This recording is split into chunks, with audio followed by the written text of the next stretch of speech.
Hello everyone, this is Hari Vijay Singh. Welcome to Abhinav Classes, Lucknow.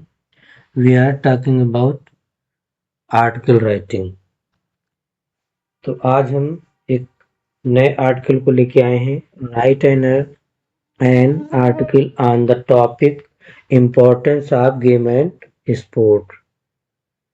जी हाँ, ये जो है यूपी बोर्ड एग्जाम के लिए एक आर्टिकल, ये जो importance of games and sport है, बहुत important.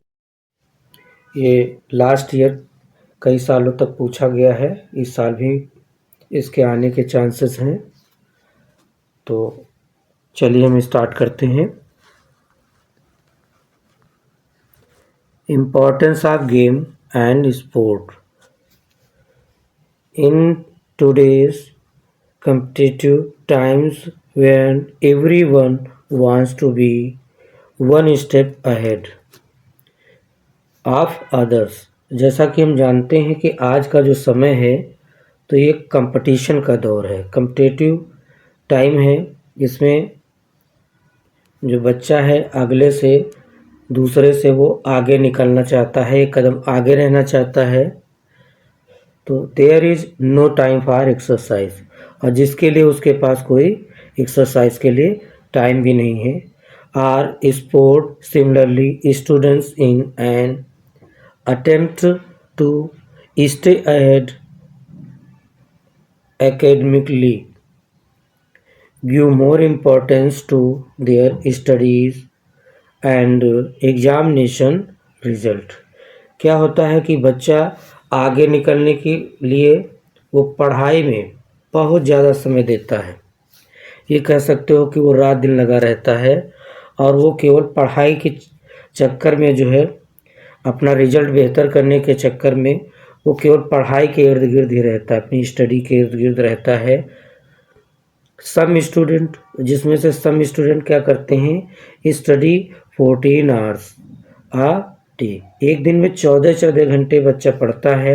And even on holidays, और क्या, जो छुट्टी मिलती है जैसे संडे है या कोई और हॉलीडे है, उसमें भी वो पढ़ता रहता है। As a result sport and games are no longer the top priority. और इस तरीके से अगर हम बात करें तो गेम या स्पोर्ट के लिए वो कोई महत्व नहीं देता है। क्यों? क्योंकि उसको एजुकेशन में रिजल्ट चाहिए। तो इस तरीके से एक बिजी लाइफ में, बिजी शेड्यूल में स्टूडेंट के, तो अक्सर बच्चे जो है स्पोर्ट में कम ध्यान दे पाते हैं, या कह सकते हो ना के बराबर।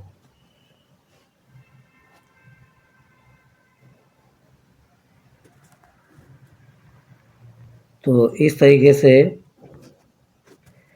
हम बात करते हैं अगले स्टेप पे।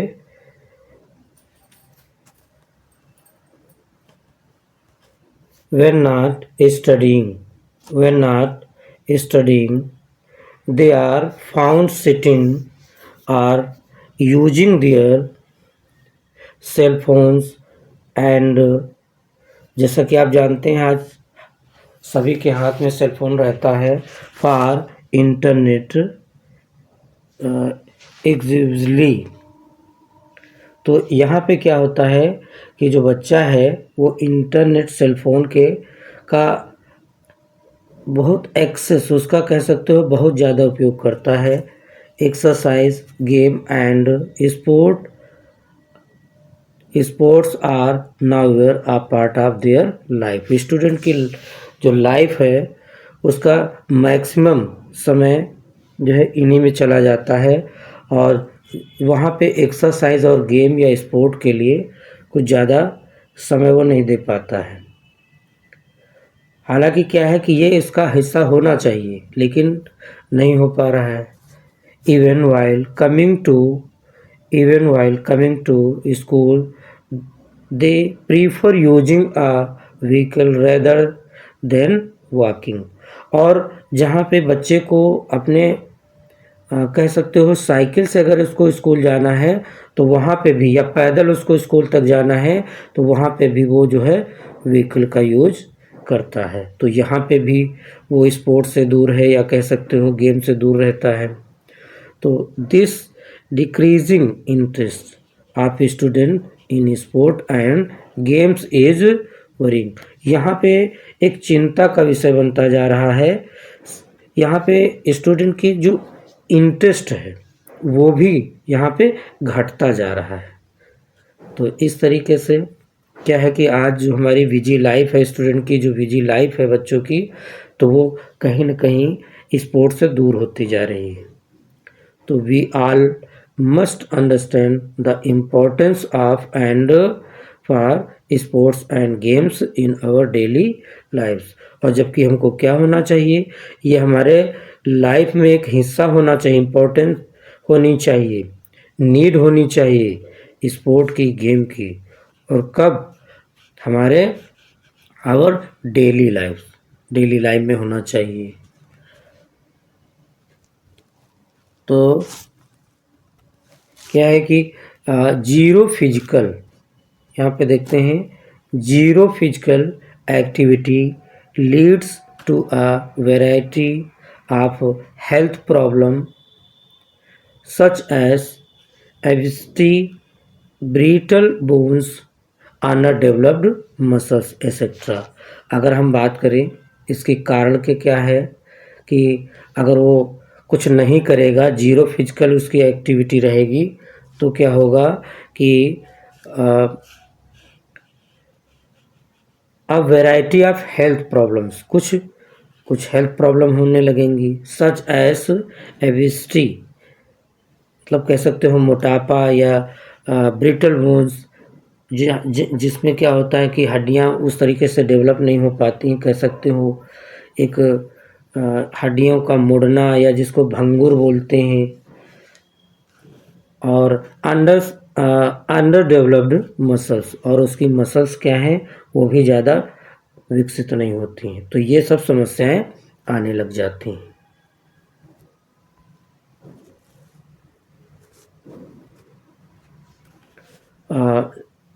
नेक्स्ट पैरा में sport and games.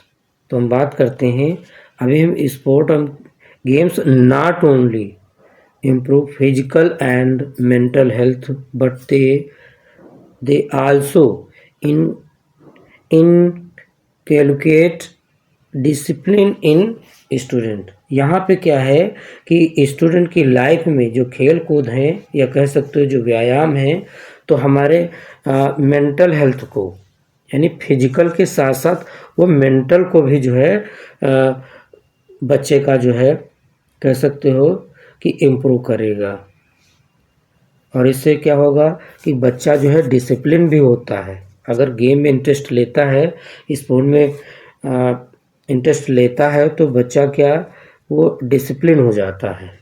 They learn to work in team, और वो जो है टीम के साथ वर्क करना भी सीखता है। And their self confidence gets a boost, और इस तरीके से क्या होता है कि उसका आत्मविश्वास भी बढ़ता है ना। कहाँ पे, जो कि social communication and leadership skill can be easily developed through sport. Sport के तहत जो है सामाजिक और बातचीत करने का और लीडरशिप स्किल जो है उसके अंदर डेवलप होती है स्पोर्ट के कारण। तो स्टूडेंट्स हैव सरप्लस एनर्जी, और स्टूडेंट के अंदर क्या होता है, एक अतिरिक्त ऊर्जा का संचार होता है। If this energy is put to a good use in sport, और इस एनर्जी का जो है, जो स्पोर्ट्स से जो अच्छी एनर्जी उसको मिलती है, तो उसका वो यूज अपनी पढ़ाई में भी कर सकता है ना। The foundation of the society will be healthy and strong. और इस तरीके से क्या है कि जो बच्चा जो खेल में, गेम में इंटरेस्ट लेगा, तो वो इससे क्या होगा कि उसकी जो सोसाइटी में है, तो उसकी जो खुद की इमेज होगी, तो कैसी रहेगी, वो हेल्दी एंड स्ट्रांग रहेगी। क्योंकि ये हम सभी जानते हैं कि केवल पढ़ाई से ही आज जो है हमारा खुशहाल और संपन्न जीवन नहीं हो सकता है। इसके लिए हमको हमारी फिजिकल जो स्ट्रेंथ है वो भी मजबूत होनी चाहिए और बच्चे के सर्वांगीण विकास के लिए ये स्पोर्ट का, गेम का होना, एक्सरसाइज का होना बहुत ज़रूरी है। तो इस तरीके से ये जो है हमारे सिलेबस में जो है एक टॉपिक ये जो था importance of games and sports in, जो कि दिया है 100 to 150 वर्ड में। इसको अच्छे से तैयार कर लीजिए, इसको यहाँ से नोट भी कर सकते हैं और इसकी हार्ड कापी हम डिस्क्रिप्शन में इसका एक लिंक होगा टेलीग्राम का, वहाँ से आप ले सकते हैं। इसको अच्छे से अपनी कॉपी में नोट कर लें और इसको तैयार कर लें। ये बोर्ड एग्ज़ाम के लिए काफ़ी इम्पोर्टेंट है। चलिए, थैंक यू वेरी मच।